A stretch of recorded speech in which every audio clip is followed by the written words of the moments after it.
हरि शरणं हरि शरणं हरि शरणं हरि शरणं हरि शरणं हरि शरणं हरि शरणं हम ईशरणं हरि शरणं हरि शरणं हरि शरणं हरि शरणं हरि शरणं हरि शरणं हरि शरणं हरि शरणं हरि शरणं हरि शरणं पकड़ लो बाह बन हरि नहीं तो डूब जाएंगे हमारा कुछ न बिगड़ेगा तुम्हारी लाज जाएगी हरि शरणं हरि शरणं हरि शरणं हरि शरणं। सियावर रामचंद्र जी की जय। मोर मुकुट बंसी वाले की जय। श्री गंगा मैया की जय। गीता माता की जय। गौ माता की जय। अनंत कोटि सब संत महात्माओं हरि भक्तों की जय। आज के प्रेम कृपा आनंद की जय। श्रद्धेय सेठ जी के श्री चरणों में प्रणाम।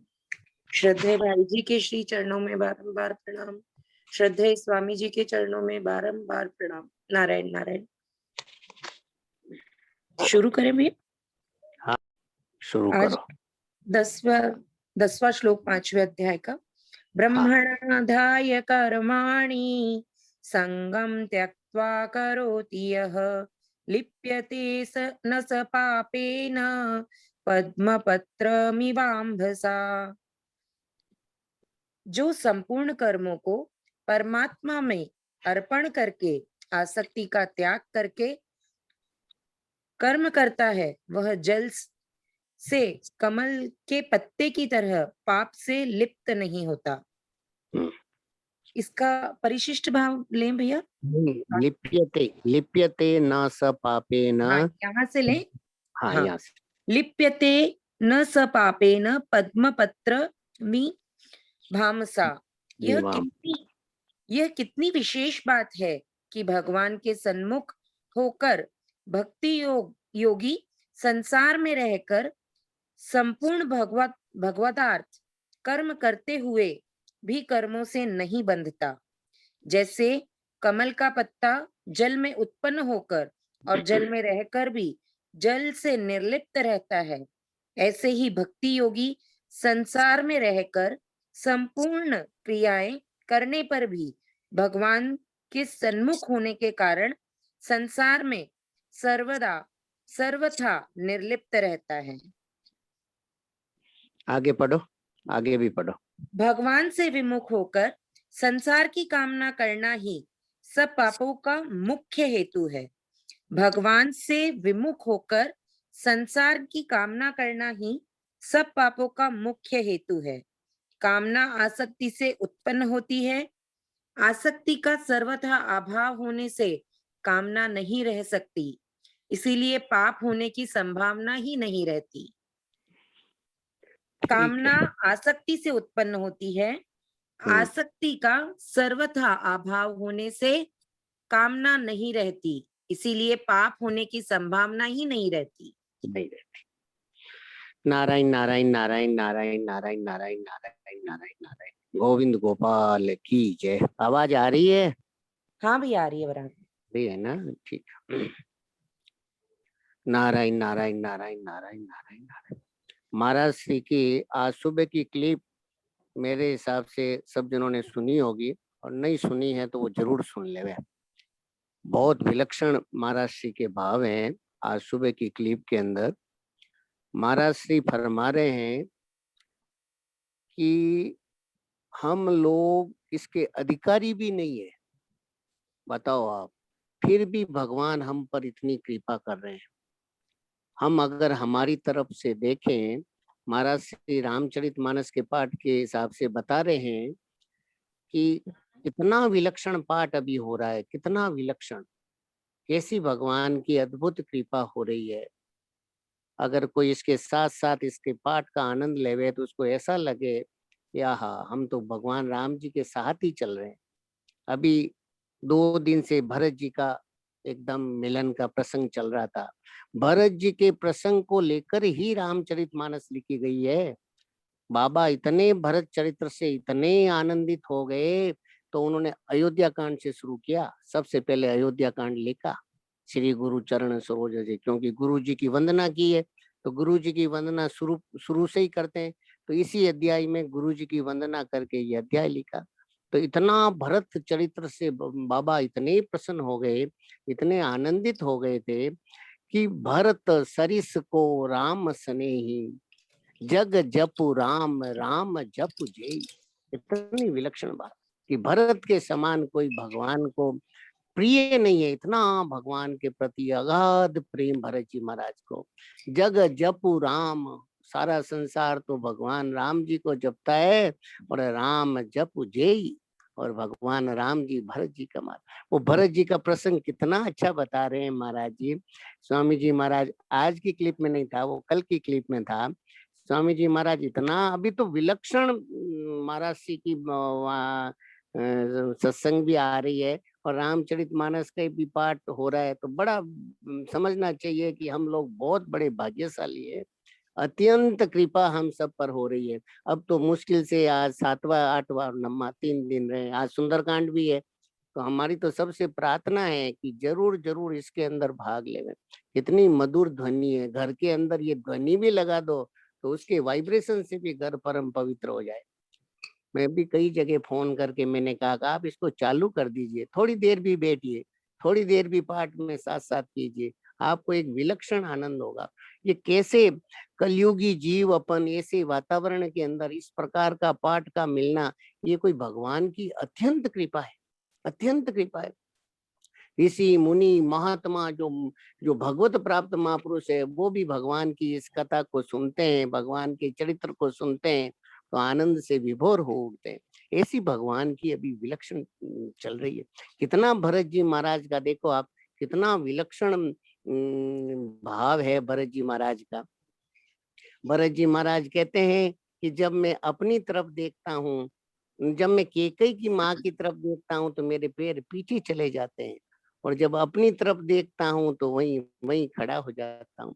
और जब भगवान की तरफ देखता हूँ, जब देखत रघुनाथ सुभाऊ, रघुनाथ सुभाऊ, तब पत परत उताइल धामु, तब पत परत उताइल धामु।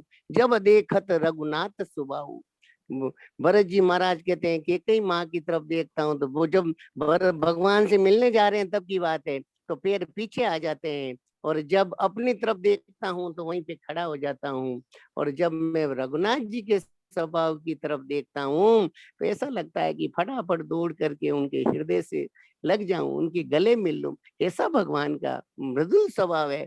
भगवान का क्या विलक्षण स्वभाव है। जन आवे गुण प्रभु मानन काऊ, मानन काऊ, दीन बंधु अति मृदुल स्वभाव, दीन बंधु अति मृदुल स्वभाव। इतना वो अवगुणों की तरफ देखते ही नहीं, वो हमारी करनी की तरफ देखते ही नहीं, हमारी योग्यता की तरफ देखते ही नहीं।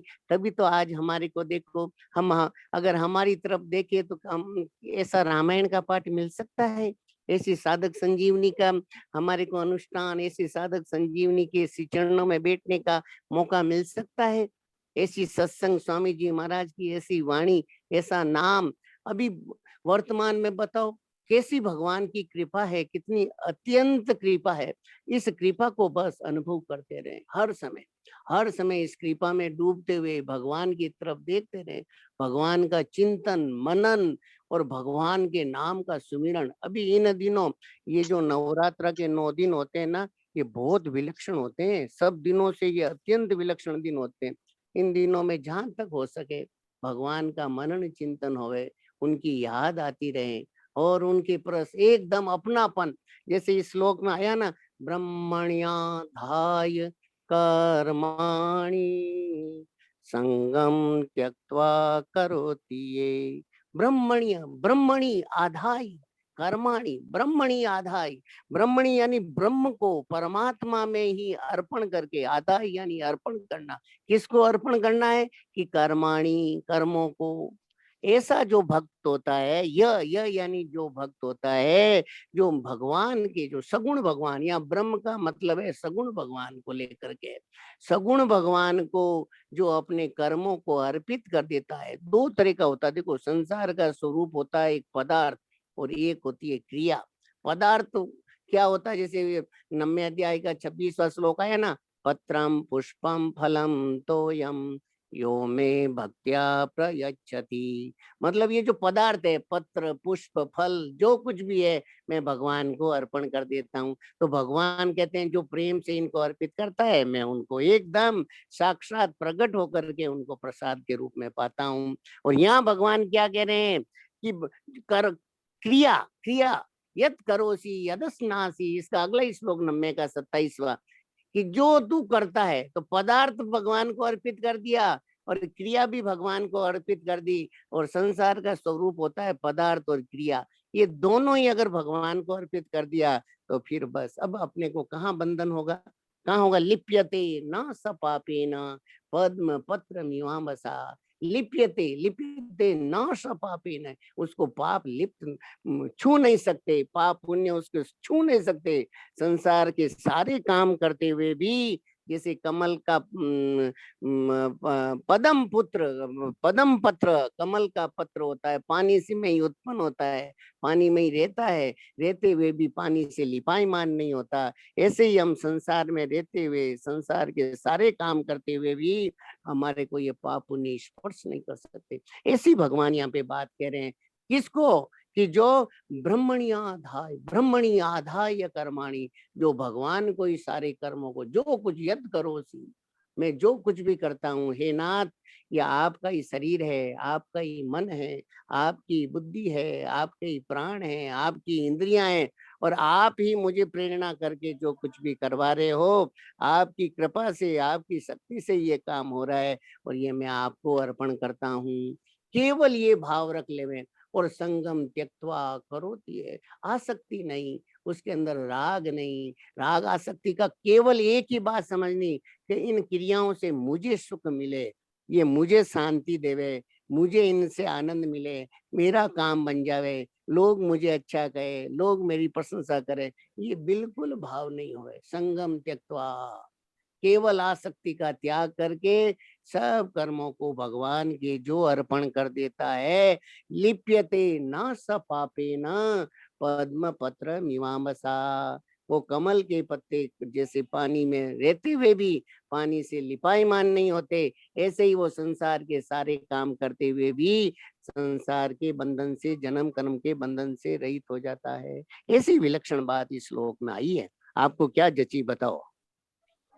हाँ, राम राम भैया। राम। जैसे ऐसा ध्यान है कि कमल के पत्ते के ऊपर तो वैक्स की एक कोटिंग होती है, हाँ तो फिर इसीलिए वो पानी पर तैरता है या पानी से उसका एकदम अलगाव रहता है। हाँ तो हाँ। मतलब इससे यही समझ में आया कि अपना स्वार्थ या कोई भी अपना आसक्ति नहीं रहे किसी में भी, अपन किसी से भी कोई कामना नहीं रहे, तो वो अपने लिए वैक्स हो गया ना भैया। हो गया। ईश्वर तब अंश जीव अविनाशी, जीव अविनाशी, चैतन्य अमल सहज सुख राशि, चैतन्य अमल सहज सुख ये हमारा स्वरूप है। हमारे ऊपर तो, उसके ऊपर तो फिर भी कोई वैक्स वैक्स लगी हुई होगी, हमारे ऊपर तो कुछ लिपाईमान है ही नहीं। हम स्वयं इनको पकड़ते हैं, हम स्वयं इनको स्पर्श करते हैं ना, तब वो जाकर के उनमें आसक्ति हो जाती है। आप क्या बात पूछना चाह रहे थे, बताओ? हाँ, वही मतलब क्या ये मतलब आसक्ति जो आपने बताया कि कहीं से भी अपन कुछ चाहे नहीं, हाँ, बस कामना ये नहीं रहे। बस इतनी सी देखो, प्रैक्टिकल रूप से देखो, अपने तो अपना जीवन लेके चलना चाहिए। हमें तो हाँ, ऐसा लगता है, हमारे को एक संतों ने बताया कि राम अवतार जी, आप जहाँ हो, जिस स्टेज में हो, वहीं से शुरुआत करो। अपने को वो मत देखो कि ऐसी ऐसी तपस्या करनी है, ऐसा करना है, ऐसा करेंगे तो ये होगा। हम जहाँ हैं, जिस स्टेज में हैं, भगवान तो देखो, भगवान बड़ी विलक्षण बात है कि भगवान क्या यहाँ पे कह रहे हैं कि तू जो कुछ भी मेरे अर्पण करेगा, पत्रम पुष्पम फलम तोयम, वो आगे बताया है नम्मा के 26 और 27, वो इसी का ही भाव है वहां पे कि तू जो कुछ मेरे प्रेम से अर्पण कर देगा, वो मैं उसको साकार रूप से प्रकट होकर के पालूंगा। और फिर अगले में ही बता दिया, यत करोसी यदस्नासी, यत यस, करोसी में सब आ गया। 5 बार यत यत का नाम आया वहां पे। भगवान वहां पे इतनी विलक्षण बात कह रहे हैं कि तू जो कुछ भी करता है, जो कुछ भी करता है, बस मदर्पण, वो तू मेरे को अर्पण कर दे बस, और तू इस बंधन से छूट जाएगा। तो यहाँ अर्पण करने का मतलब क्या हुआ? ये मतलब ये हुआ कि मैं अपने आप को ही भगवान के अर्पण कर दो आप। फिर आपका शरीर भी आपका नहीं रहा, मन आपका नहीं रहा, बुद्धि आपकी नहीं रही, इंद्रियां आपकी नहीं रही, आपके द्वारा जो क्रिया हो रही वो आपकी नहीं हुई। आप अपने आप को ही, हे नाथ, हे मेरे नाथ, मैं केवल आपकी हूँ, मैं केवल आपका ही हूँ, अपने आप को। है वास्तव में भगवान के साथ जो अपनापन है, उसके समान कोई विलक्षण बात नहीं है, उसके समान कोई महान बात नहीं है।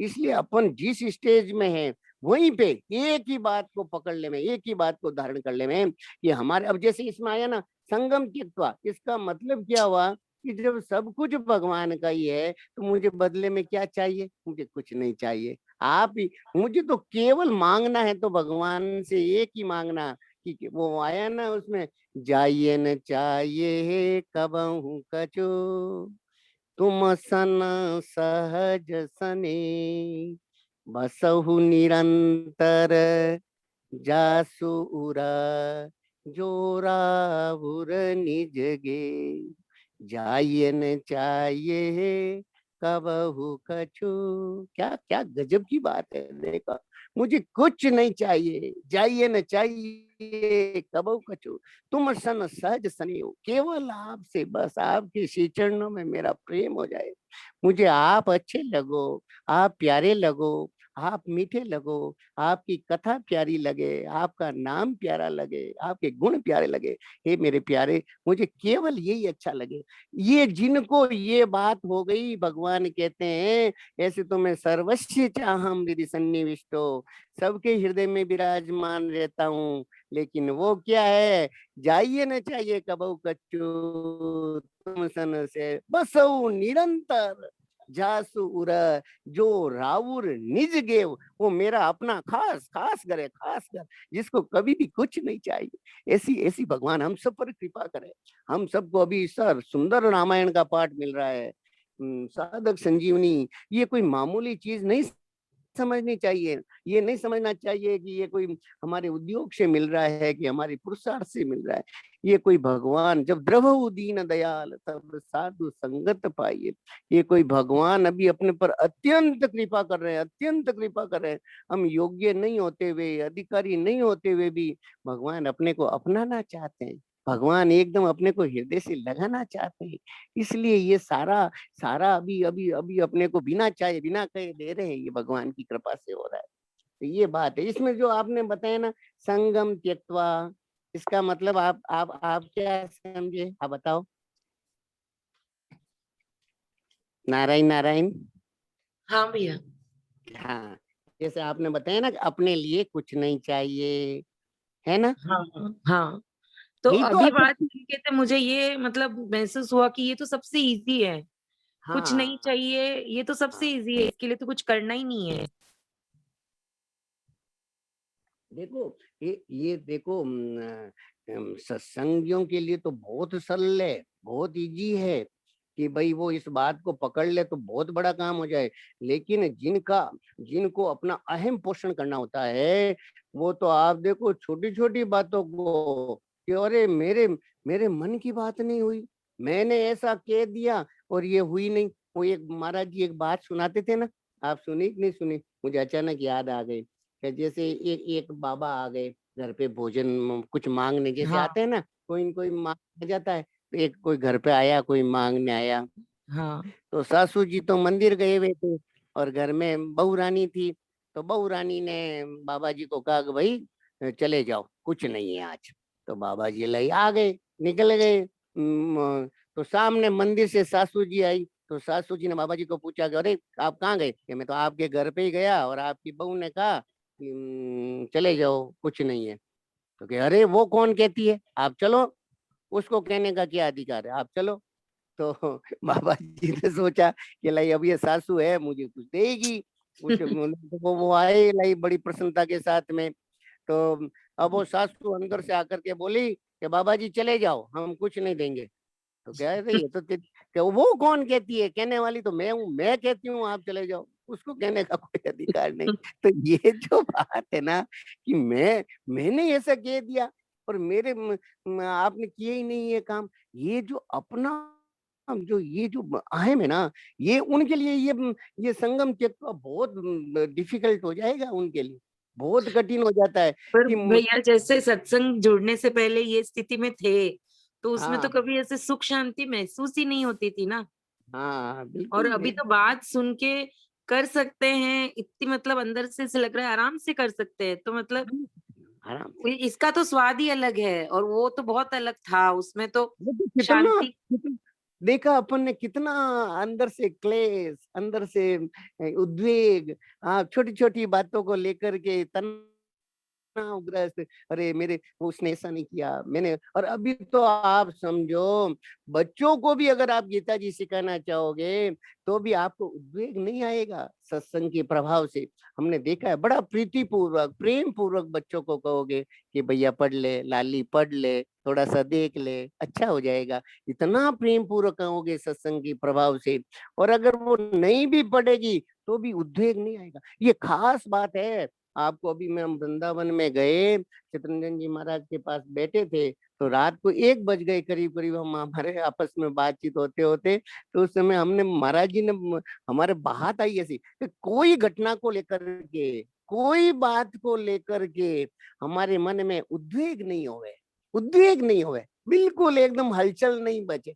कोई घटना हो जाए चाहे कैसे ही हमारे प्रतिकूल, कोई हमारे कितना ही प्रतिकूल हमको लगता है कि जैसा होना चाहिए था और ऐसा नहीं हुआ, अब मन में एकदम ऐसे विचलित होना आ जावे, उद्वेग आ जावे, या अपन को ऐसी कोई घटना देख करके एकदम ऐसे ऐसा गुस्सा आ जावे, जोर से बोल देवे, हम हमको उद्वेग आ जावे या हमारे कारण से सामने वाले को उद्वेग आ जावे, ये साधक में नहीं होना चाहिए। आपने ध्यान दिया इस बात पे कि नहीं दिया? हुँ।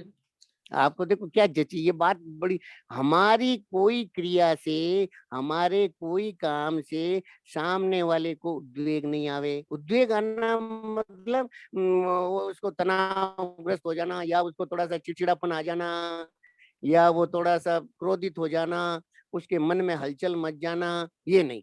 और दूसरों की कोई क्रिया देख करके हमारे मन में उद्वेग नहीं आवे, हमारे मन में थोड़ी तो आती है भैया बिल्कुल पर ऐसे कुछ दुःख फर्क होता ही है नहीं कि पड़े। क्यों आ गई?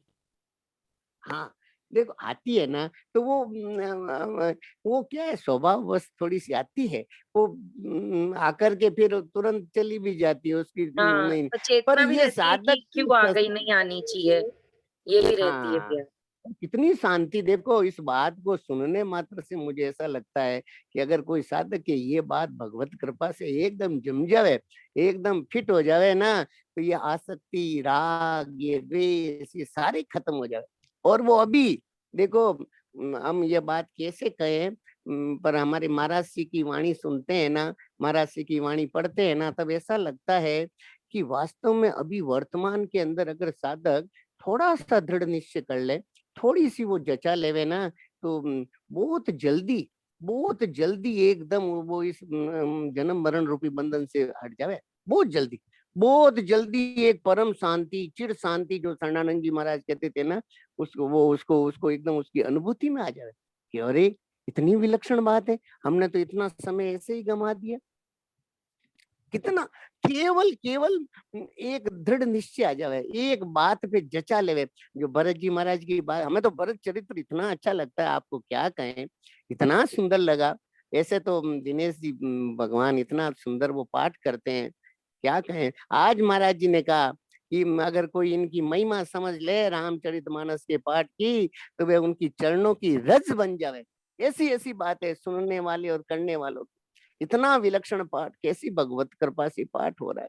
इस पाठ में जगह जगह पे हम लोगों को सूचना देना चाहिए, जगह जगह पे लोग इसमें जुड़े, और घर में भी फिर ये पाठ होना लग जाए, मास प्राण ले ले, या कम से कम 9-10 इसके चौपाई जरूर पाठ करना चाहिए। रामायण के पाठ का बड़ा विलक्षण मातम है, क्या कहें कैसे कहें। हमें तो आपको क्या बताएं, बहुत पुरानी घटना है। श्रद्धेय स्वामी जी महाराज जब घर पे आए, ये बात होगी 95 की, 1995 के करीब की बात। ये केवल केवल कोई मेरा कोई दूसरा अभिप्राय मत लेना इस बात को कहने के पीछे। भाव यही है कि ये बात इसलिए कहना चाह रहा हूँ कि अपन लोगों के हृदय में बैठ जावे, इसलिए। तो महाराज श्री उस समय हमें मालूम है, हमारी बहुत कम अवस्था थी, तो श्रद्धेय महाराज श्री कैसे हृदय से आवाज, हृदय के भावों को पहचानते हैं। उस समय खूब प्रार्थना हुई, तो महाराज श्री ने ऐसी कृपा की, तो 1 महीना तक महाराज श्री नियमित रूप से घर पे पधारे। पूरा 30 दिन हमने देखा महाराज श्री प्रतिदिन घर पे आते। 95 के अंदर यहाँ पे हुआ था गांधी मैदान के अंदर, तब महाराज श्री ने कृपा की, तो घर पे आए। तो जब अंत लास्ट समय हुआ महाराज श्री के पधारने का हुआ, उस समय सब घर वालों को बैठा करके, और महाराज श्री ने कहा कि भाई एक बात है, एक तो आप ऋषिकेश हर साल पधारो वहां पे सत्संग में, और दूसरा है कि घर पे मास पारायण शुरू कर दो, रामायण का पाठ। ये महाराज श्री ने उस समय फरमाया। कितनी विलक्षण बात, कितना महाराज श्री का रामचरितमानस के प्रति प्रेम, कितना अद्भुत प्रेम, कितना विलक्षण प्रेम, कितना महाराज श्री, क्या कहें महाराज श्री के बारे में। उनकी तो जब कोई पुरानी बात याद आती है तो हृदय गद गद हो जाता है, भर जाता है कि कितना हम लोगों के लिए, हम वो हमारी करनी की तरफ देखते ही नहीं, अभी भी नहीं देखते। कितनी करुणा कर रहे हैं, कितनी कृपा कर रहे हैं, कितना केवल थोड़ा सा किसी के साधक साधिका के मन में भाव आया, और कितना सुंदर नवान प्रायण का पाठ होने लग गया, कितना साधक संजीवनी का प्रायण होने लग गया, कितना जगह जगह पे घर घर पे महाराज श्री की वाणी पहुंचने लग गई, कितना नाम जप होने लग गया। अभी देखो आप कैसा भयंकर वातावरण, घर घर के अंदर त्राही त्राही मची हुई है, घर घर के अंदर ऐसी वातावरण फैला हुआ है। उस वातावरण में हमारे ठाकुर जी ने कितनी कृपा की है। इसलिए ये बात है ना, ये गीता जी और रामायण जी, ये दोनों प्रासादिक ग्रंथ है, ये दोनों कृपा करते हैं। इसलिए ज्यादा से ज्यादा इनमें जोड़ो, ज्यादा से ज्यादा लोगों को सूचना करो, फोन से सूचना करो, मैसेज द्वारा सूचना करो कि भाई आप पधारो, आप रामायण के पाठ में पधारो। अब तो 3 दिन का पाठ है, क्या फर्क पड़ेगा, थोड़ी देर के लिए आ जाओ। शाम को 7 बजे शुरू होता है, 10, सवा 10, साढ़े 10 तक करीब करीब ठाकुर जी की कृपा से कितना सुंदर पाठ होता है, कितने ही राग से एकदम मस्त हो जाते हैं, एकदम ऐसे ऐसे और आज तो सुंदरकांड है। मेरी तो इच्छा है कि सब जने जगह जगह पे घर घर में सूचना कर दो, अरे सुंदरकांड का पाठ हो जाएगा, कितनी विलक्षण महिमा हो जाएगी। हजारों लोग अगर पाठ एक साथ करेंगे तो एक एक जने को हजारों जनों का फल मिल जाएगा। इतनी विलक्षण बात है, इतनी श्रेष्ठ बात है, इतनी ऊंची बात है। अब क्या करें, हम रामायण में चले गए। हाँ आप बताओ। आगे पढ़ू भैया। हाँ पढ़ो। धुएं से अग्नि की तरह सभी कर्म किसी न किसी दोष से युक्त होते हैं, परंतु जिसने आशा, कामना, आसक्ति का त्याग कर दिया है, उसे ये दोष नहीं लगते। आसक्ति रहित होकर भगवदार्थ कर्म करने के प्रभाव से संपूर्ण संचित पाप विलीन हो जाते हैं। आसक्ति रहित होकर भगवतार्थ कर्म करने से कर्म के प्रभाव से संपूर्ण संचित पाप विलीन हो जाते हैं। गीता के 90 अध्याय का 27वां और 28वां श्लोक, 27वां और 28वां आपके पास साधक संजीवनी है ना, तो 27वां श्लोक निकालो, 90 अध्याय का 27वां श्लोक निकालो आप, बहुत विलक्षण 27वां श्लोक निकालो।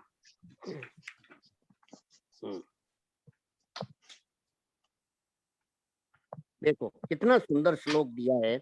यत् करोसि यदस्नासि यज्ञहोसि ददासि यत् तपस्यसि कौन्तेय तत् कुरुष्व मदर्पणम्।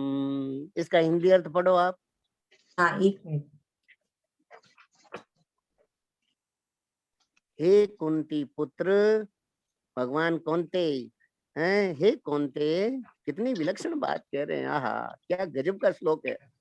हे कुंती पुत्र, तू हाँ, जो कुछ करता है, जो कुछ भोजन करता है, जो कुछ यज्ञ करता है, जो कुछ दान देता है, जो कुछ तप करता है, वह मेरे अर्पण कर दे।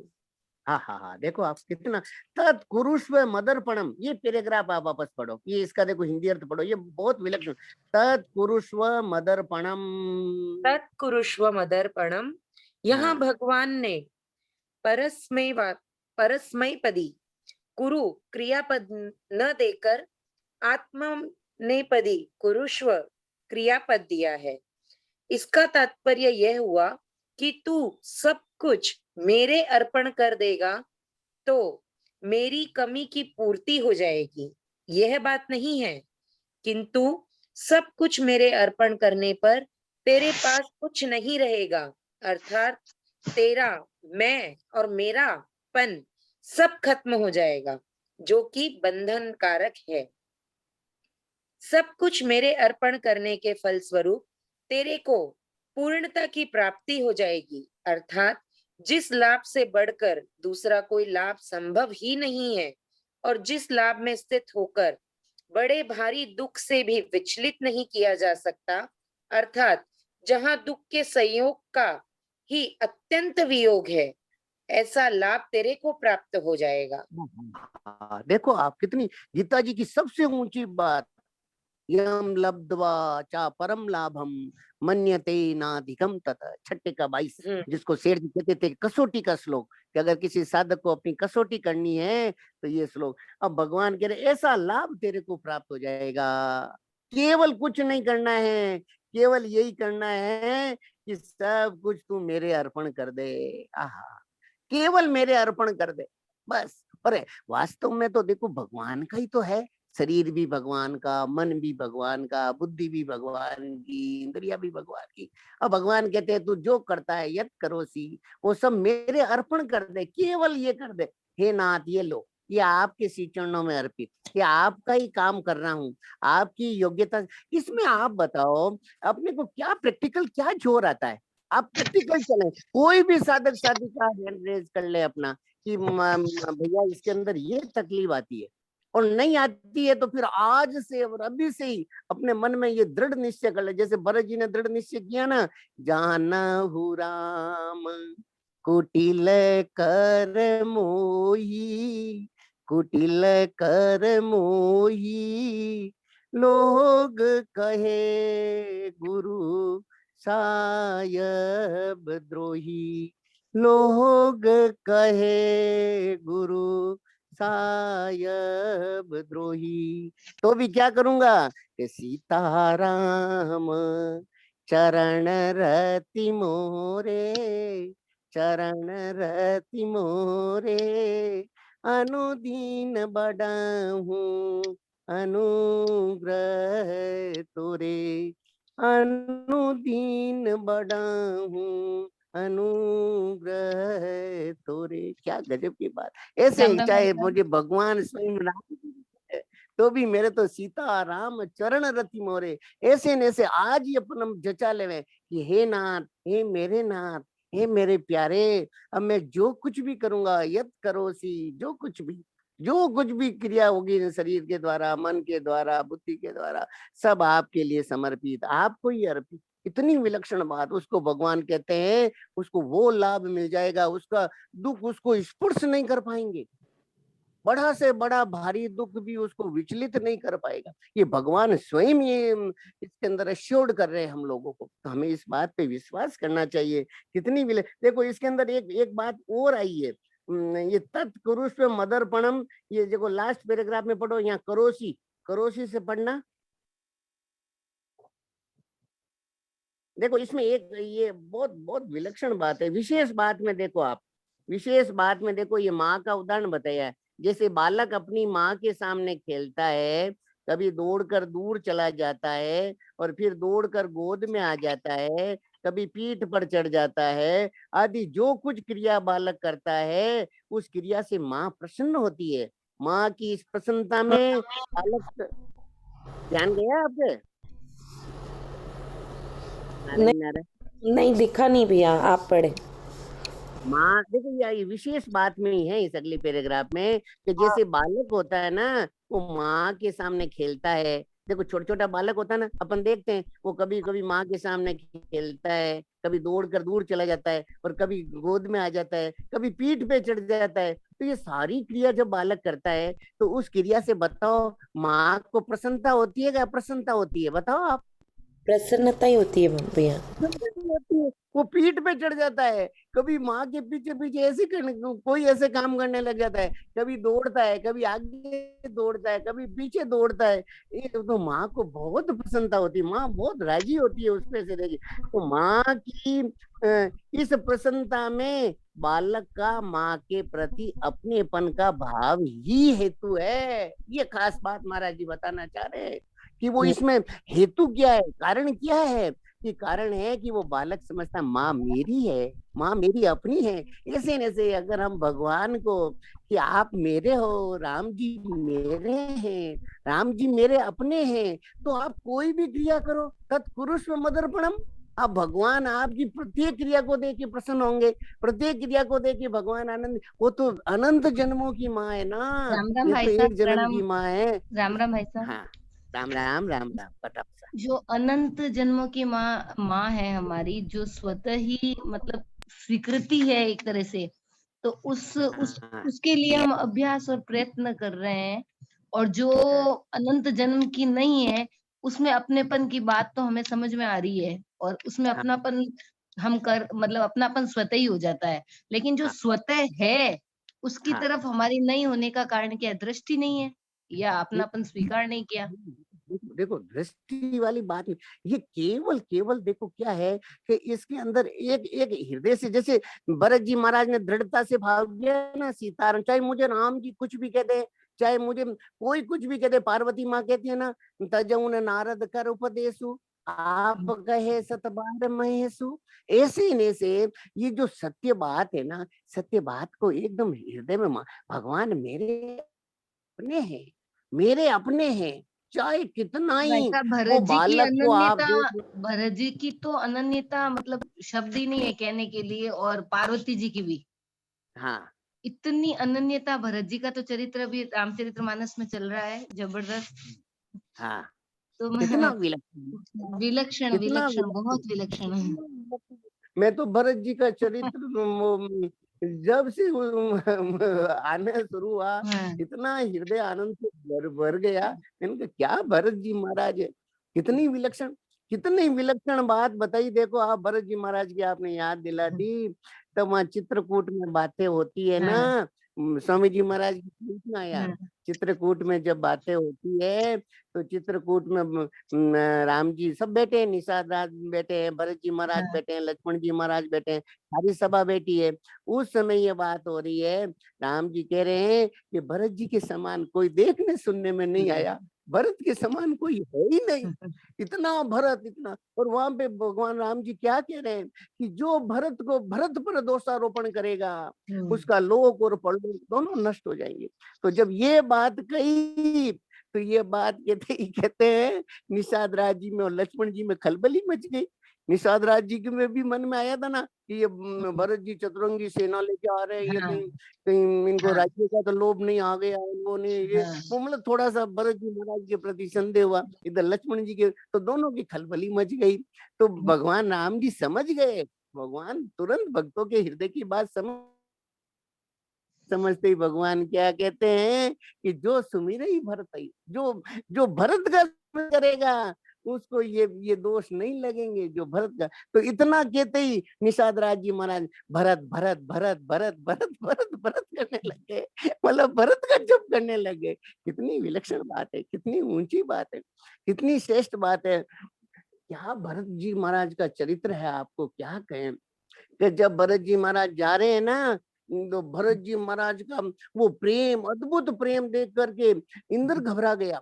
इंद्र ने सोचा कि भरत जी महाराज इस प्रेम से जा रहे हैं तो राम जी वापस आ जाएंगे, और राम जी, क्योंकि ये प्रेम के आगे राम जी को झुकना पड़ेगा, और राम जी वनवास में नहीं रहेंगे, और राम जी अगर वनवास में नहीं रहेंगे तो रावण को कौन मारेगा, हम लोगों का काम कौन करेगा, असुरों को कौन मारेगा, ऋषि मुनियों की। तो वो गुरु जी के पास गए, बृहस्पति जी महाराज के पास, कि आपने जैसे उस समय मंत्रा जी के जो कुबुद्धि की थी वो मति फेरी, ऐसे न ऐसे अभी भी कोई ऐसी चाल चलो ना कि भरत जी महाराज का राम जी से मिलन ही नहीं हुआ। ये बात जब कही तो तब वहां पे भरत जी महाराज कहते हैं कि आपने राम जी का स्वभाव नहीं समझा है। वो अपना अपना कोई उनका विरोध कर दे तो उनको कुछ नहीं होगा, पर जो अपराध भरत कर करई, जो अपराध भगत कर करई, वो जल जाएगा भगवान के क्रोध से जल जाएगा। इसलिए भरत जी को आप समझने की कोशिश करो, भरत जी महाराज के लिए अपराध मत करो। प्रेम ये की ऐसी मूर्ति बातें भरत क्या जी, साक्षात प्रेम की मूर्ति है। भरत जी, साक्षात प्रेम की मूर्ति है। इसलिए तो रामायण में तो क्या कहें, हम तो ये गीता जी पढ़ते पढ़ते रामायण में चले जाते हैं। अभी वो चल रहा है ना, ऐसा लगता है कि सब लोग उस रामचरित मानस में आ जाए, डूब जाए बस। तो ये जो बात यहाँ पे आई ना कि माँ की इस प्रसन्नता में बालक का माँ के प्रति अपनेपन का भाव ही हेतु है, ऐसे ही शरणागत भक्त का भगवान के प्रति अपनेपन का भाव होने से भक्त की प्रत्येक क्रिया से भगवान को प्रसन्नता होती है। बस इतनी सी बात है। केवल अपने आप को भगवान के अर्पित कर दे, और अपने आप को अर्पित कर दोगे तो फिर आपके द्वारा जो क्रिया होगी, हमारे द्वारा जो भी क्रिया होगी, उससे हमारे भगवान को प्रसन्नता होगी। ये इस श्लोक का जो भाव आया ना, अपने जो ये है ना, कौन सा वापस निकालो, ये 5वें का 10वां श्लोक, 5वें का 10वां निकालो।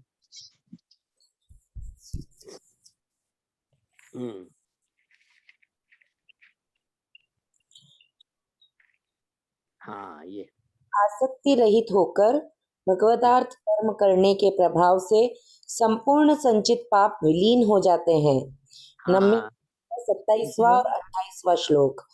अतः भक्ति योगी की किसी प्रकार से भी पाप से संबंध नहीं रहता।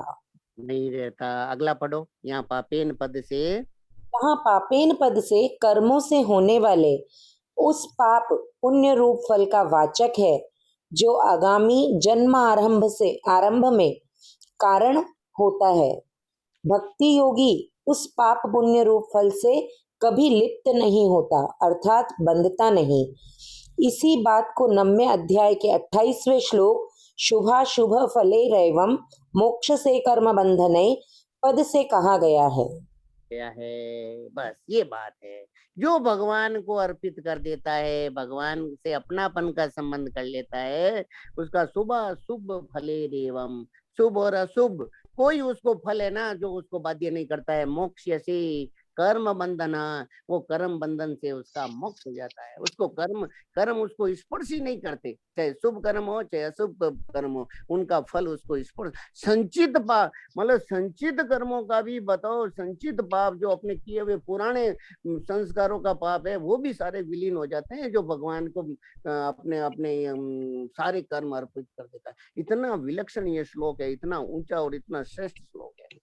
इसलिए इसमें ये कोई भी साधक साधिका अपना हैंड रेज कर ले कि इसमें हमें बाधा क्या आती है, प्रैक्टिकली बाधा क्या आती है, एकदम स्पष्ट कि हमारे को भगवान के अर्पित करना है। जो कुछ भी मैं कर रही हूँ, जो कुछ भी मैं कर रहा हूँ, वो मेरे ठाकुर जी को अर्पित। देखो इसमें एक विचित्र बात है कि इसमें भगवान कहते हैं कि आप जो कुछ भी कर रहे हो, दिन भर में जो कुछ भी काम कर रहे हो, बोल रहे हो, प्रसाद पा रहे हो, जा रहे हो, खा रहे हो, पढ़ रहे हो, कुछ भी क्रिया कर रहे हो, आपके मन में यही रहे कि ये मेरे ठाकुर जी को अर्पित, ये मैं भगवान का ही काम कर रही हूँ, भगवान के लिए ही कर रही हूँ, भगवान की प्रसन्नता के लिए ही कर रही हूँ। बस इतना सा भाव, और ये भी एक बार मन में फिट हो जावे, फिर बस हर समय उनका चिंतन एक्चुअली मनन, हर ऐसा समय होता ये है कि है ना, हम परिस्थिति को बदलने में लगते हैं ना। जो परिस्थिति है उसको साधन सामग्री नहीं बनाकर जो परिस्थिति को बदलने लगते हैं, इसलिए हमारी कठिनाई आ रही है। हम सोचते हैं कि परिस्थिति हमारे अनुकूल हो जाए तो फिर हम ठीक कर सकते हैं, जबकि जो परिस्थिति हमें ठाकुर जी की भेजी हुई मिली है, हाँ उसको हम साधन सामग्री और भगवान का भेजा हुआ प्रसाद मान ले और खुश रहे, प्रसन्न रहे, तो स्वतः ही सब काम स्वतः ही हो रहा है, जो अपने आप ही हो जाएगा। हम्म, सिर्फ हमारा भाव बदलना है। हमारी भूल सबसे बड़ी यही होती है कि हम सोचते हैं कि नहीं, हमें अनुकूलता मिले तो हम कुछ करें, या परिस्थिति हमारे साथ ऐसी हो रही है इसलिए हम नहीं कर पा रहे हैं। परिस्थिति बदल जाए तो परिस्थिति बदलती नहीं है और हम लोग दुखी हो जाते हैं। हाँ, वो अपने हाथ में नहीं है भाई। हाँ, अपने हाथ में जो है वो काम करें तो उससे आज उसमें ये जो लाभ अभी मिलेगा। परिस्थिति चल रही है, कोरोना काल की परिस्थिति है, तो बीच में हाँ, ठीक हुआ था, वापस ये परिस्थिति बदल गई। तो हम हाँ, अगर परिस्थिति बदलने का इंतजार करेंगे तब तक तो समय रहेगा नहीं। और नहीं तो हाँ, जो परिस्थिति मिली उसमें लाभ मिल जाए, जो घर बैठे आज रामायण जी का पाठ का लाभ मिल रहा है, और भी हाँ, इतने जो अपने चल रहे हैं, तो ये सब, ये परिस्थिति का अगर सदुपयोग कर ले तो कोरोना लगेगा ही नहीं, और भगवत कृपा सामने दिखने लग जाएगी। ये उल्टा इसका लाभ मिल जाएगा। हाँ, आप देखो, अगर इसका सदुपयोग कर दिया ना अपन ने, तो अपने को जो जीवन में जो उपलब्धि नहीं मिली वो उपलब्धि अभी इस समय मिल जाएगी बिल्कुल, भगवान की बिल्कुल। कृपा से। क्योंकि अभी अभी सब ओर से निराशा हो गई है। आप क्या करोगे, किससे मिलोगे, कहाँ जाओगे, किससे बात करोगे, सब अरे जगह इससे एकदम पहले भाई साहब निराशा चल कहाँ रही है। बैठने को था, 1 घंटा भी अपन शांति से ऐसे बैठ के साधक संजीवनी हाथ में लेके, ऐसे मतलब फुर्सत ही नहीं, किसी को कोई चीज की हाँ, भी फुर्सत कहाँ। और ये कोरोना बताओ काल के अंदर ही तो हमें समय मिल रहा है घर बैठे, सहजता के अंदर, बताओ। कि आज एक तीन घंटा आराम से साढ़े साधक तीन संजीवनी है, घंटे रामायण जी 3 घंटे लेके पास में बैठने का। बताओ आप। मैं तो कहूँ इतने साधक साधिकाएं 3 साढ़े 3 घंटे तक, ये कोई मामूली बात है क्या? ये हाँ, समझो भगवान की अत्यंत कृपा। इस वातावरण में 3 साढ़े 3 घंटा तक कंटिन्यूस रामचरितमानस को, मैं तो कह रहा हूँ, सुनाने वाले भी धन्य हैं और पढ़ने वाले भी धन्य हैं। क्या भगवान की कृपा है, कैसी भगवान की अद्भुत कृपा है।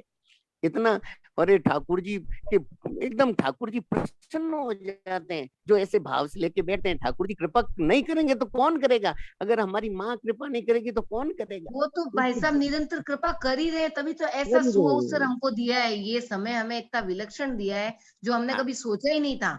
वो समय हम्म, था कि मतलब कृपा पात्र हम लोग विशेष कृपा कृपा में हैं, तब हमें ऐसा विशेष समय मिला विशेष, है। बहुत विशेष। मैं तो सोचता हूँ कि महाराज जी ने इतने, अभी इतनी क्लिपों के अंदर कहा कि हम सब बड़ भागी हैं, भगवान की कृपा हमारे पर बरस रही है।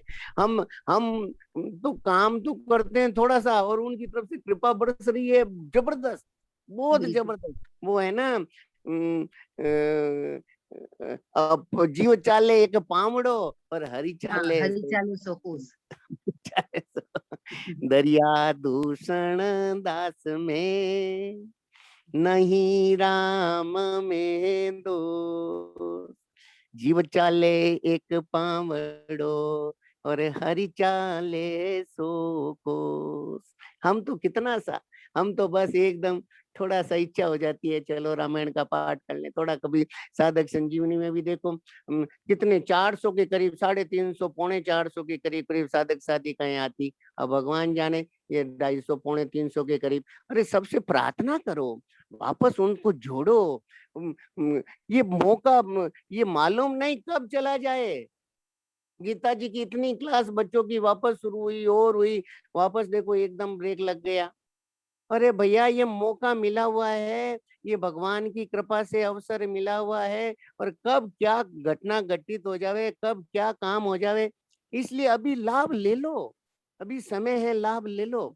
अभी तो सबको, परिवार वालों को सबको पैर पड़ के, सेठ जी तो गीता फोन में भेजते कि उनके पैर दबाओ, पैर दबा करके भी उनको कहो कि नहीं आप सत्संग में चलो, सत्संग में बैठो।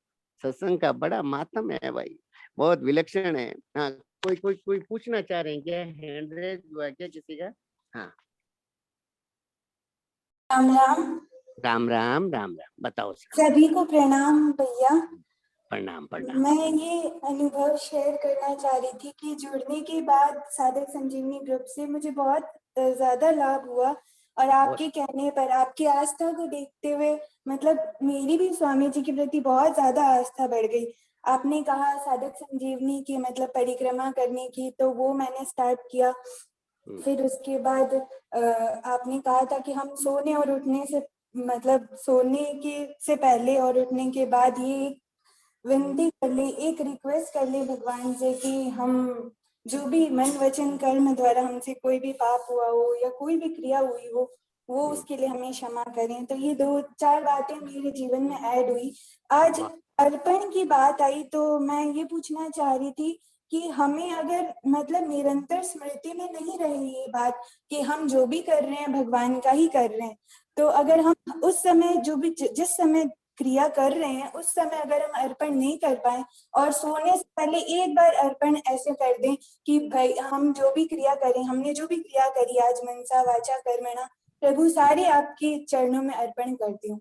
ऐसे मैं ऐसे करती हूँ। तो मैं ये पूछ रही थी कि बहुत बहुत ऐसे बहुत अच्छा है। और देखो इसमें एक बात ध्यान रखना कि अपने आप को ही अर्पण कर दो, तो देखो बार बार कुछ करने की जरूरत ही नहीं होगी। केवल यही कह दो, भगवान मैं तो आपकी हूँ, ये सब कुछ आपका ही है, इसके अंदर जितनी योग्यता है, जितनी अच्छाइयां हैं, वो सब आपकी हैं। और निश्चित कर्म मैं कुछ करूंगी भी नहीं, मेरे मन में भाव ही नहीं है, मेरे मन में कोई ऐसा काम करने की इच्छा ही नहीं जिससे आपको दुख होवे, जिससे आपको तकलीफ होवे। मैं ऐसा कोई काम करूंगी नहीं, और मैं दिन भर वही काम करना चाहती हूँ जिससे आपको प्रसन्नता मिले। देखो ऐसा भाव करने मात्र से आपको क्या कहें, ये प्रसंग तो नहीं है, पर हमने संतोष से सुना है कि जो ऐसा भाव यहाँ संसार में करता है ना, उसको वहाँ सखी स्वरूप मिलता है, किशोरी जी की सेविका बन जाती है वो, और वहां पे उसका भाव रहता है कि प्रिया प्रियतम को सुख मिले, हर समय प्रिया प्रियतम आनंद से परिपूर्ण रहे। उसकी एक ही दृष्टि रहती है कि मैं कैसे इनको सुख पहुंचाऊं। यहाँ केवल कर्मों को भगवान के अर्पित करने मात्र से उसके भाव के अनुसार वैसा उसको पद मिल जाता है। इतनी विलक्षण बात, बहुत अच्छा। आप आप वो भी बात आपने ठीक कही कि सुबह शाम जब जब याद आ जावे मन में ये भाव रखो, और हर समय यही रखो मैं तो आपकी हूँ, मैं तो ये हाँ, सब कुछ ये मेरे बात को तो आपने जो रहती है कि हाँ प्रभु मैं केवल आपकी हूँ, बस आपकी ही हूँ, ये भाव तो रहता है। लेकिन क्रिया करते समय हम भूल जाते हैं तो हम उससे करने से पहले अर्पण नहीं कर पाते क्रिया को। तो मैं देख ये देखो करती हूँ देखो कि रात बेटा में सोने जी, से पहले आ, अर्पण आ, कर देती आप भूल कैसे जाते हो, आप अपना नाम भूल जाते हो क्या? भले अभी याद नहीं रहे, भले अभ्यास नहीं होवे, पर कभी कोई नींद से भी उठा करके पूछे आपको तो आप कह दोगे मेरा नाम तो गोरी है भाई, मैं तो गोरी बोल रही हूँ, फट कह दोगी आप। भले ही आप कोई अभ्यास थोड़ी कर रही हो, ऐसे न ऐसे एक बार जचा लो मन में, और जची हुई है।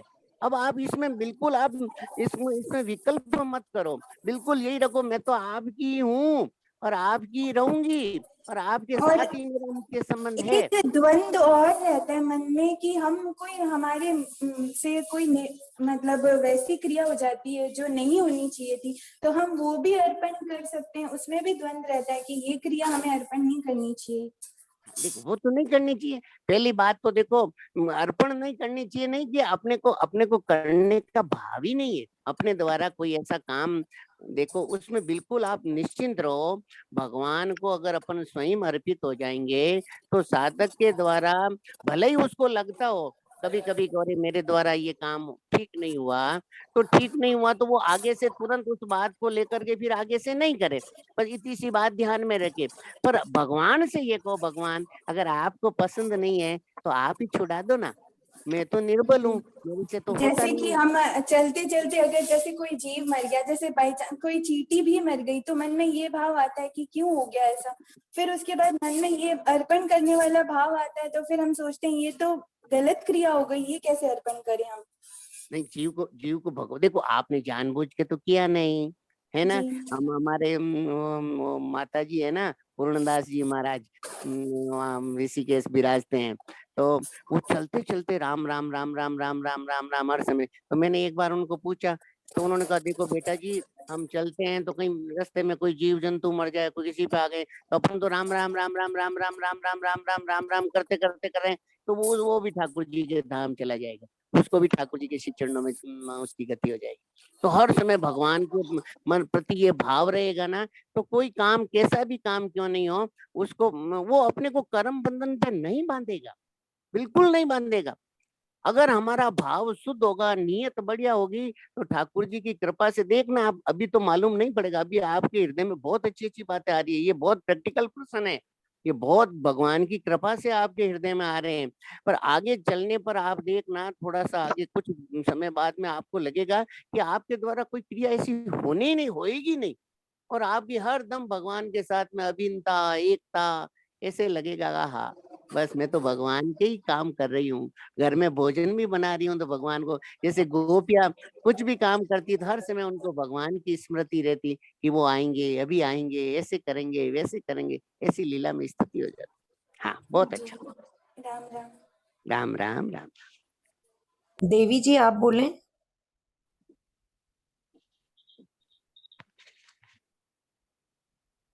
राम राम देवी जी। हाँ हाँ, राम राम राम राम राम राम। राम आवाज आ रही है? हाँ आ रही है, बोलिए। प्रणाम। प्रणाम। ने भगवान की भेजी हुई परिस्थिति में वश न चलने के कारण भगवान की इच्छा है ऐसा मान लेते हैं और मन को भी समझा लेते हैं, लेकिन जो मन में प्रसन्नता जो बोलते स्वामी जी होनी चाहिए, सिर्फ वो नहीं हो पाती है। वो क्या होता है कि देखो, मन के अंदर तो एक भाव रहता है, बाहर से तो अपन कहते हैं, जैसे हमारे को एक बार शरणानंद जी महाराज की बात पड़ी कि हम तो देखो महाराज जी, आप जैसा कहोगे वैसा ही करेंगे, हम तो आपकी शरण में हैं। संतों के पास गया एक जना और बोला, महाराज जी हम तो आपकी शरण में हैं, आप जैसा कहोगे वैसा करेंगे, और हमारे बेटे का क्या है, शादी होनी है, कोई अच्छी लड़की चाहिए, अच्छी लड़की मिल जाए तो अच्छा है, पर हम ये चाहते हैं कि हमने वो लड़की देखी है, वो लड़की अच्छी है, उसके साथ इसका संबंध हो जाए। तो अपना आग्रह रख करके अगर हम भगवान से कोई बात कहते हैं ना, तो फिर भगवान के शरण कैसे हो गए? आग्रह तो हमारा ये है कि हमारा उस लड़की के साथ इस बेटे की शादी हो जाए। अंदर तो ये महाराज जी से ये हाँ कहलवाना चाह रहे हैं कि आप हाँ कर दो इस बात को, अंदर तो आग्रह ये है, और कहते हैं कि हम आपकी शरण में। तो ये बात नहीं, जैसे आपने कहा ना, हम कहते हैं कि भगवान हम आपकी शरण में हैं हर परिस्थिति, पर हाँ, अंदर मन में लगा तो रहता है कि नहीं नहीं, अगर परिस्थिति ऐसी होती तो मुझे बड़ा सुख मिलता उस सही सही परिस्थिति। बात है। और महाराज से वो नहीं, है ना। हाँ, और मतलब वो भगवान की मर्जी में भी हाँ इसलिए कर रहे हैं, क्योंकि पता है कि परिस्थिति अपन बदल नहीं सकते। हाँ, कर देते हैं। तो देखो, पर इसमें एक बात तो फिर कहे, देखो इसमें बड़ी विलक्षण बात है, हम्म, भगवान के यहाँ अगर ऐसा भी कह देंगे ना, तो आप थोड़े समय बाद देखना कि वो भगवान ऐसी कृपा करते हैं साधक साधिका हम्म, पर कि उसके हृदय के अंदर जो परिस्थिति है उसमें भी उसको प्रसन्नता दे देते हैं।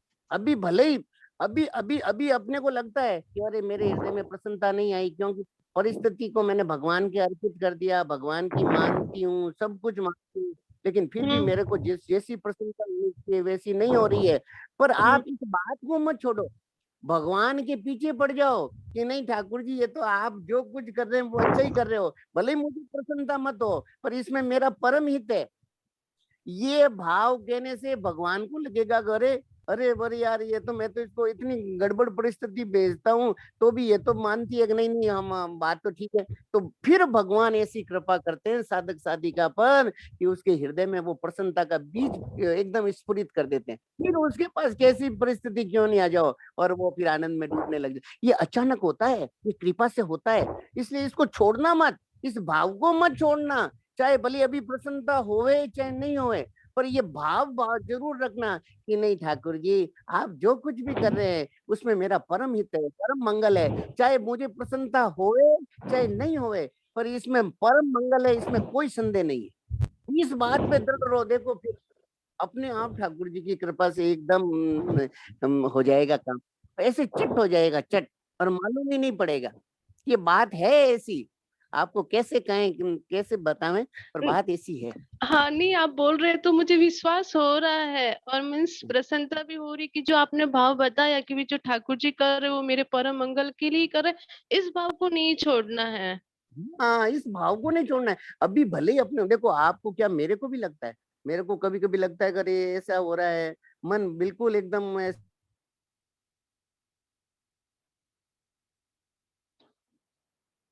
राम राम। आपका भी मन नहीं लग रहा है, पर उस उस मंगलमय विधान को मत छोड़ो, फिर भगवान की कृपा से बहुत बढ़िया काम हो जाएगा। जरूर होगा। देखो वहाँ भगवान के यहाँ आपको क्या कहें, वो इतने दयालु है, इतने उमा राम स्वभाव बुझे जाना, ताई भजन तजी भावन आना। जो भगवान के स्वभाव की तरफ देख लेता है ना, उसके ऊपर भगवान अत्यंत कृपा करते हैं, अत्यंत कृपा करते हैं, अत्यंत। आप देखते रहना कैसे भगवान कृपा करेंगे कि आप उसको सोच ही नहीं सकती सपने में कि ऐसी भगवान ने इतनी अद्भुत कृपा कर दी मेरे पर, इतनी विलक्षण कृपा कर मेरा जीवन ही बदल दिया, एकदम इतना सुख, इतना प्रसन्नता, इतना आनंद से मुझे परिपूर्ण कर दिया। ऐसा होगा, निश्चित रूप से होगा, इसमें कोई संदेह नहीं, ऐसी बात है। हाँ। राम राम। राम राम राम राम। ठीक है ना? हाँ, और कोई बात है तो बताओ, नहीं तो परिशिष्ट भाव पढ़ लो ताकि आज ये श्लोक है ना अपना हो जाए, फिर नेक्स्ट श्लोक आ जाए। हाँ। परिशिष्ट भाव पढ़ लीजिए आप। विशिष्ट भाव। यहाँ सगुण ईश्वर को ब्रह्म कहने का तात्पर्य है कि ईश्वर सगुण, निर्गुण, साकार, निराकार सब कुछ है, क्योंकि वह समग्र है। समग्र में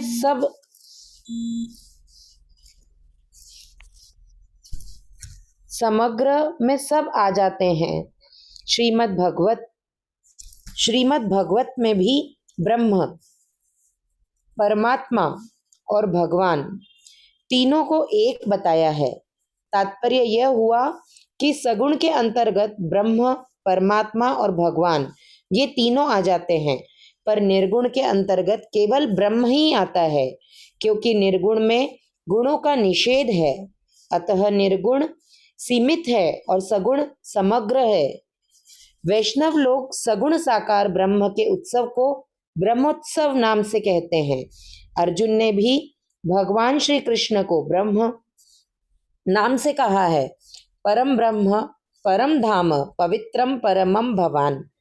गीता का 10वें अध्याय का 12वां श्लोक। गीता में ब्रह्म के 3 नाम बताए हैं, ओम, तत् और सत। 17वें अध्याय का 23वां श्लोक। नाम नामी का संबंध होने से यह भी सगुण ही हुआ। हाँ, ये बात तो देखो, यहाँ भगवान क्या कहते हैं, समग्र में सब आ जाते हैं। समग्र में निर्गुण भी आ जाता है, सगुण भी आ जाता है, निर्गुण निराकार, सगुण साकार, ब्रह्म, परमात्मा, भगवान, ये सगुण में सब आ जाते हैं समग्र। तो यहाँ जो भगवान ने कहा ना, ब्रह्मणी आधाय, जो ब्रह्म को अर्पण करने की बात कही है, वो सगुण भगवान के लिए कही है। उसके अंदर सब आ जाते हैं, उसके अंदर ब्रह्म भी आ जाता है, परमात्मा भी आ जाता है और भगवान भी आ जाते हैं, तीनों बात आ जाती है।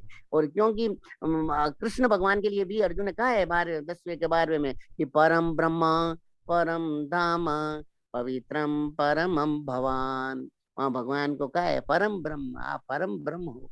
तो यहाँ पे जो भगवान कहना चाहते हैं कि यहाँ जो ब्रह्म की बात आई है वो सगुण भगवान की बात आई है। तो ऐसे जो सगुण भगवान को अर्पण कर देते हैं उसमें तीनों ही आ जाते हैं, निर्गुण निराकार भी आ जाता है, सगुण साकार भी आ जाता है और सगुण निराकार भी आ जाता है। तो ये ऐसे ये श्लोक अपने आज ठाकुर जी की कृपा से इसको विराम देते हैं और अगला श्लोक कल 11वां करने का विचार भैया है। लाइन का मतलब बताए ना, नाम का संबंध होने से यह भी सगुण ही हुआ। नाम नामी का संबंध, ओम, तत् और सत, ये तीनों भगवान के तो नाम में ये जो आता है ना, ये तीनों ओम तत्सदिति निर्देशो, ये 17वें अध्याय का है ना, 23वां श्लोक है जो, ये तीनों भगवान के ही नाम है। तो नाम भी क्या होता है, नाम देखो वैसे संतों ने कहा है कि राम, तो राम का नाम और नामी में कोई अंतर नहीं है, भगवान के नाम और नामी में कोई अंतर नहीं है। तो नाम नामी का संबंध होने से ही वो सगुण ही हुआ। सगुण यानी वो एकदम गुणों के अंदर जो एकदम साकार रूप से जो प्रकट होता है वही भगवान, सगुण साकार। ये बात बहुत सुंदर बात है, बहुत अच्छा श्लोक है, बहुत विलक्षण श्लोक है। इसके भावों को अपनी कृपा करके अपन लोग इसको एकदम जीवन में लाने का प्रयास करें। ठीक है, और कोई सूचना हो तो दो और कीर्तन करें। रात्रि का अभी लिंक आ जाएगा तो सब लोग जरूर अपने सारे ग्रुप्स में भेजें। सब लोग, अभी समय है सबके पास और इससे अच्छा अवसर हमें नहीं मिल सकता इस समय का सदुपयोग करने का। तो अपने पर्सनल ग्रुप्स में जितना हम शेयर कर सके अपने स्टेटस पे, अभी हाथों हाथ ग्रुप में आ रहा है, तो आप शेयर ज़रूर करें और साधक संजीवनी वेबसाइट को भी ज़रूर ज़्यादा से ज़्यादा शेयर करें और विजिट करें। और जिनके पास भी साधक संजीवनी नहीं है, जो जुड़ रहे हैं नए, वे ज़रूर मंगाएं। इस वेबसाइट के थ्रू भी मंगा सकते हैं, इस पे नाम नंबर भी है, वहाँ कॉल करके भी मंगा सकते हैं। जब हम पढ़ें श्लोक तो हमारे सामने साधक संजीवनी हो तो बहुत अच्छे से और समझ में आता है। उसका कोरियर चार्ज भी नहीं लगेगा, घर घर में मैं तो कह रहा हूँ साधक संजीवनी मंगवा लेनी चाहिए अभी। है सिर्फ जो पुस्तक का मूल्य है वही लिया जाएगा, कुरियर चार्जेस नहीं लगेंगे, आप कहीं से भी मंगाएं। हाँ बस बस। रानी जी बोले। जी राम राम दीदी। और दीदी कई बार ना ये सत्संग मेरा मिस हो जाता है, कुछ घर के काम की वजह से। तो देखा आप रिकॉर्डिंग करते हैं, तो मैंने सोचा कि कैसे रिकॉर्डिंग पा सकते हैं हम इसका। ये जैसे साधक गीता बाल संस्कार शिविर यूट्यूब लिंक है, यूट्यूब का चैनल है जोधपुर करके, उसमें ये मोस्टली उसी दिन नहीं तो नेक्स्ट डे अपलोड हो जाती है, तो आप वहां पे सुन सकते हैं। ठीक है, मैंने सोचा व्हाट्सएप का ग्रुप होगा शायद आपका, ठीक है दीदी। व्हाट्सएप ग्रुप्स हैं, उसमें भी लिंक आता है आपको मेरे कहीं पास नंबर मेरे पास नंबर है ना आपका, वो करने का, शेयर करने का। मैं नंबर डाल रही हूँ, जिनको भी ग्रुप में जुड़ना हो आप मैसेज कर दीजिए, इस नंबर पे आप मैसेज कर दें तो जो भी ग्रुप में जुड़ना चाहते हैं तो जानकारी मिल जाएगी आपको वहां से सारी। लिखने दो दीदी फिर। हाँ, नारायण नारायण कीर्तन करें। आनंद है आनंद है आनंद में रहें, कल क्या हुआ कल क्या होगा इसकी चिंता न करें। आनंद है आनंद है आनंद में रहें, कल क्या हुआ कल क्या होगा इसकी चिंता न करें।